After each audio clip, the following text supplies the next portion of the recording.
दिल्ली धमाके पर प्रधानमंत्री ने दुख जताया। भूटान में बोले दोषियों को बख्शेंगे नहीं, जिम्मेदारों को न्याय के कटघरे में लाया जाएगा। पीड़ित परिवारों का दर्द समझता हूं, पूरा देश उनके साथ। पीएम मोदी बोले रात भर एजेंसियों के संपर्क में था, षड्यंत्रकारी बख्शे नहीं जाएंगे, हमारी एजेंसियां षड्यंत्र की तह तक जाएंगी।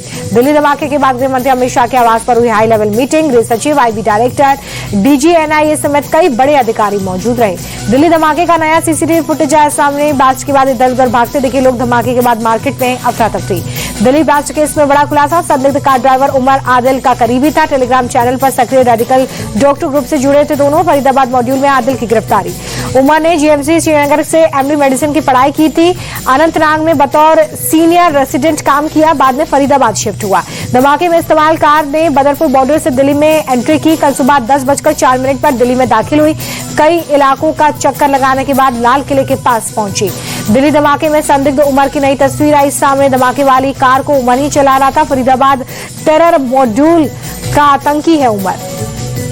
सूत्रों के मुताबिक डॉक्टर उमर करीब 3 घंटे तक पार्किंग में ही बैठा रहा। किसी के निर्देश का वो वेट कर रहा था, इस तरह की आशंका जताई जा रही है। मोहम्मद उमर की फरीदाबाद मामले में तलाश हो रही है। काले रंग का मास्क पहनकर चला रहा था i20 कार। एक आईडी पुलवामा निवासी के नाम पर भी मिली है। सूत्रों के मुताबिक आतंकी हमले के लिए बार बार ओनरशिप को बदला गया। दिल्ली धमाके में इस्तेमाल कार का बोनट खुला था। एजेंसियों को बोनट के अंदर विस्फोटक होने की आशंका है। कार की डिग्गी में विस्फोटक होने का शक है। ब्लास्ट वाली कार का नया फुटेज आया सामने। पॉल्यूशन चेक कराते दिखे 3 लोग। लंबी दाढ़ी वाला तारिक भी कार में मौजूद। तारिक के नाम पर उमर ने कार खरीदी थी। सीसीटीवी 29 अक्टूबर का है। धमाके की जांच में जुटी पुलिस को कई अहम सबूत मिले। धमाके वाली कार के मालिक कई बार बदले गए। कई ट्रांसफर फर्जी आईडी पर हुए। दिल्ली ब्लास्ट केस में आमिर नाम के शख्स की तस्वीरें आई सामने। आमिर ने ही तारिक को कार दी थी। धमाके में इस्तेमाल कार तारिक ने खरीदी थी। पुलिस ने पुलवामा से तीनों को हिरासत में लिया। दिल्ली धमाके को लेकर जम्मू कश्मीर में पूछताछ। पुलिस की तारिक, उमर और आमिर से पूछताछ।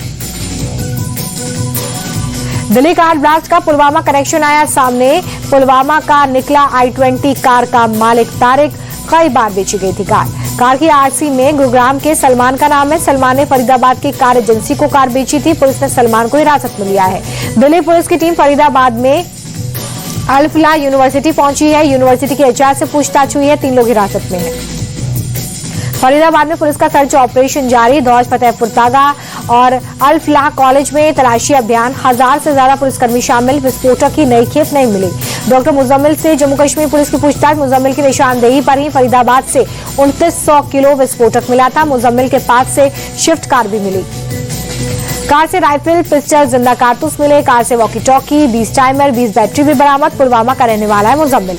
डॉक्टर मुजम्मिल के भाई का बयान का मुजम्मिल के आतंकी गतिविधियों को लेकर कोई जानकारी नहीं है। पिता की सर्जरी के लिए मुजम्मिल जून में आखिरी बार घर आया था।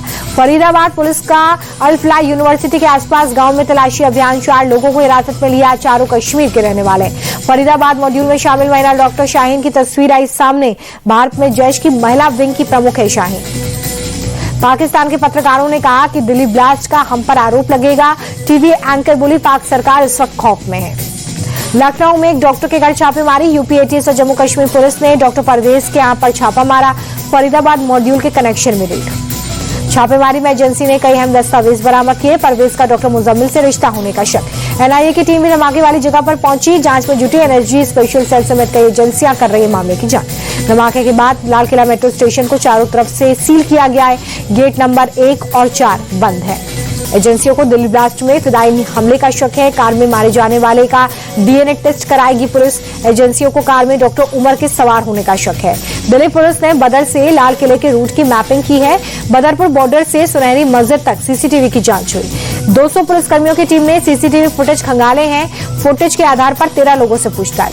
जांच एजेंसियां पूरे रोड के सीसीटीवी फुटेज को स्कैन कर रही है। पार्किंग में आने के रूट का पता लगाने की कोशिश। जांच एजेंसियां लाल किले और आसपास के सभी सीसीटीवी फुटेज खंगाल रही है। 100 से ज्यादा फुटेज की जांच हो रही है। गृह मंत्री अमित शाह ने मौके पर पहुंचकर हालातों का लिया जायजा। सभी एंगल से जांच एजेंसियां कर रही हैं जांच। दिल्ली में अगले आदेश तक पर्यटकों के लिए लाल किला बंद। दिल्ली धमाके के बाद प्रशासन का फैसला। लाल किले के पास घटनास्थल पर भारी संख्या में रैपिड एक्शन फोर्स के जवान तैनात। धमाके के बाद पूरी दिल्ली में सुरक्षा सख्त।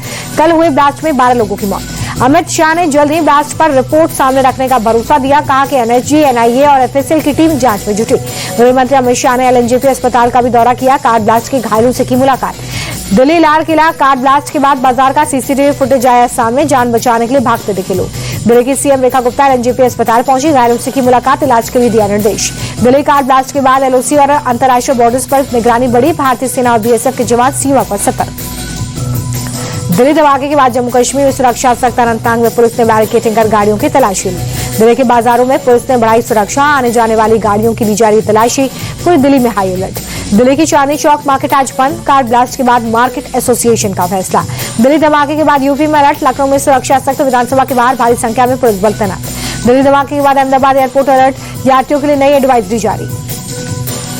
केंद्रीय मंत्री नितिन गडकरी ने दिल्ली धमाके की घटना को दुर्भाग्यपूर्ण बताया। बुरे हादसे को सरकार ने गंभीरता से लिया, कड़ी कार्रवाई होगी। देश में आतंकवाद के समर्थकों के लिए कोई जगह नहीं। बाबा बागेश्वर ने दिल्ली धमाके की निंदा की, पीड़ितों के लिए शोक संवेदना व्यक्त की। बोले कट्टर मजहबी पंथ की विचारधारा की सोच पर लगाम लगाने के लिए सनातनियों को एक होना होगा। शहनवाज हुसैन ने दिल्ली ब्लास्ट पर दुख जताया। बोले सुरक्षा एजेंसियां हर पहलू से जांच कर रही हैं, आरोपियों को बख्शा नहीं जाएगा। दिल्ली धमाके पर कांग्रेस नेता पवन खेड़ा ने दुख जताया। बोले देश के लिए चिंता और भय का माहौल। ब्लास्ट को लेकर देश के मन में कई सवाल। दिल्ली ब्लास्ट पर सियासत शुरू। कांग्रेस ने पीएम के भूटान दौरे पर सवाल उठाया। तारिक अनवर बोले देश में इतनी बड़ी घटना होने के बावजूद प्रधानमंत्री ने भूटान दौरा स्थगित नहीं किया। बिहार विधानसभा चुनाव के दूसरे चरण के लिए मतदान। 20 जिलों की 122 सीटों पर वोटिंग। 1302 उम्मीदवारों की किस्मत दांव पर। दूसरे चरण में कई दिग्गजों की साख दांव पर। पूर्व डिप्टी सीएम रेणु देवी, तारकिशोर प्रसाद चुनावी मैदान में। कांग्रेस नेता अजीत शर्मा समेत कई बड़े नेताओं की सीट पर वोटिंग। कटिहार में वोटिंग को लेकर मतदाताओं में उत्साह है। पोलिंग बूथ पर सुबह से लंबी कतार। बीजेपी सांसद संजय जायसवाल ने बेतिया में वोट डाला। 14 नवंबर को नतीजे आएंगे। मोतिहारी में मतदान केंद्र पर वोटरों की कतार। वोटिंग के लिए लोगों में उत्साह। कटिहार से बीजेपी प्रत्याशी और पूर्व डिप्टी सीएम तारकिशोर प्रसाद ने किया मतदान। पप्पू यादव ने कई बूथों पर वोटिंग मशीन खराब होने का दावा किया। बोले कि कई मतदान केंद्रों पर मशीन खराब, कई बूथों पर वोटर्स पर लाठीचार्ज हो रहा है। आरजेडी नेता मृत्युंजय तिवारी ने बिहार में बदलाव का किया दावा। बोली जनता इस बार बदलाव के लिए कर रही है वोट, राज्य में परिवर्तन की लहर। बीजेपी अध्यक्ष दिलीप जायसवाल ने किशनगंज में डाला वोट। पूरे बिहार में उत्साह का माहौल, कहा जनता फिर से एनडीए की सरकार बनाने जा रही है। बीजेपी नेता शहनवाज हुसैन ने सुपौल में डाला वोट। पत्नी ने भी किया मतदान। केंद्रीय मंत्री सतीश चंद्र दुबे ने नरकटियागंज में मतदान किया। चुनाव में एनडीए की जीत का दावा। एलजेपी रामविलास पार्टी के सांसद राजेश वर्मा ने मतदान किया। भागलपुर के पोलिंग बूथ पर वोट डाला। केंद्रीय मंत्री जीतन राम मांझी ने एनडीए के पक्ष में वोट देने की अपील की। बोले इससे अच्छी सरकार नहीं हो सकती। दूसरे चरण की वोटिंग के लिए उपेंद्र कुशवाहा बोले मतदान को लेकर लोगों में उत्साह। एनडीए के पक्ष में परिणाम आना निश्चित। जन स्वराज के प्रमुख प्रशांत किशोर ने किया मतदान। सासाराम में डाला वोट।